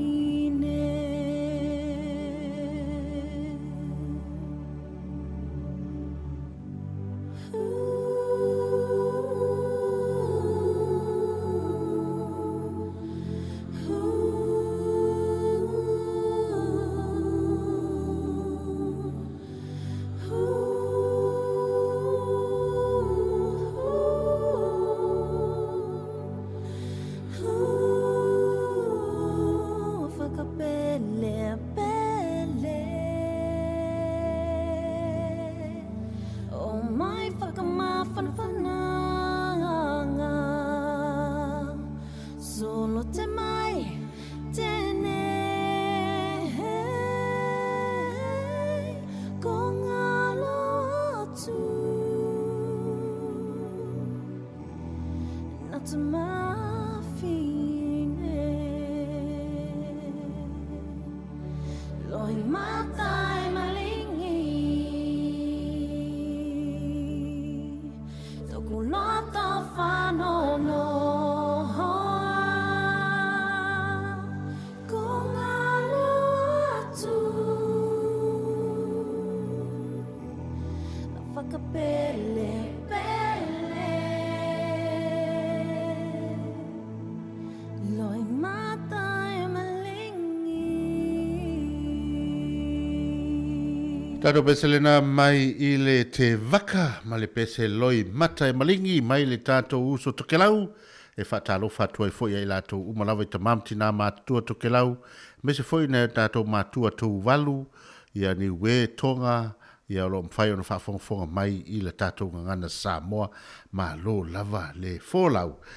Ia o le tato o tunu o pe ona whai atu awhali le rua ona whamai atu fwoi lo le tato proklami, ia e mamoli atu le whamaro ma le whaafatai tele le tātua tunu o le tāpo inga mau, le o whainga luenga tatofia le tua e mai se fwoi o tamamti nā mātua le loa le tātua tunu se i o lava i a tātua whanau la iti whaafatai tele le tāpua i ma le tatalo, ia e manatu fwoi e le asa se whaiva ma se mau e poto lava le tautai ai le atua lava i ai le liu o lona waa mātou te whaamalu rua tuai, ia masu fwoi malu i puenga lo tō whina ngalo a whai wasasi ni tautua mai lava le tai au ia la fo ye no le ai naso mato fale tonu matu atu nga luenga ila o to tapo inga e manu ye favor au fenga luenga si fonga la mo ta to fta pa fo ila so ta au li tu la fitu ta au ya nafta ya nfasa longo masani ya sforel te tasi se pa ili tu la lima le afiafi le tautua le si fonga le mo manu ye tele la vasinga mfufanga ale tato tunu e manu le tato app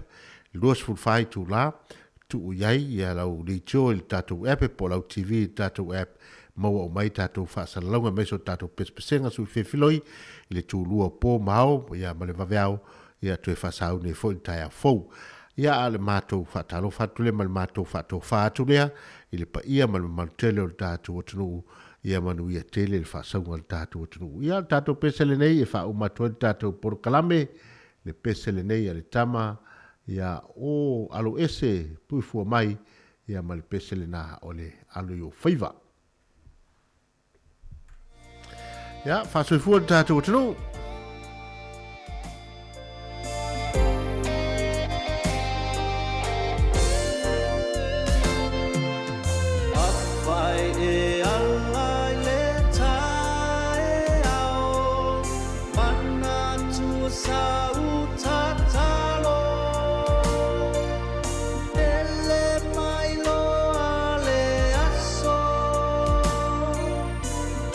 Tua i le mai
ma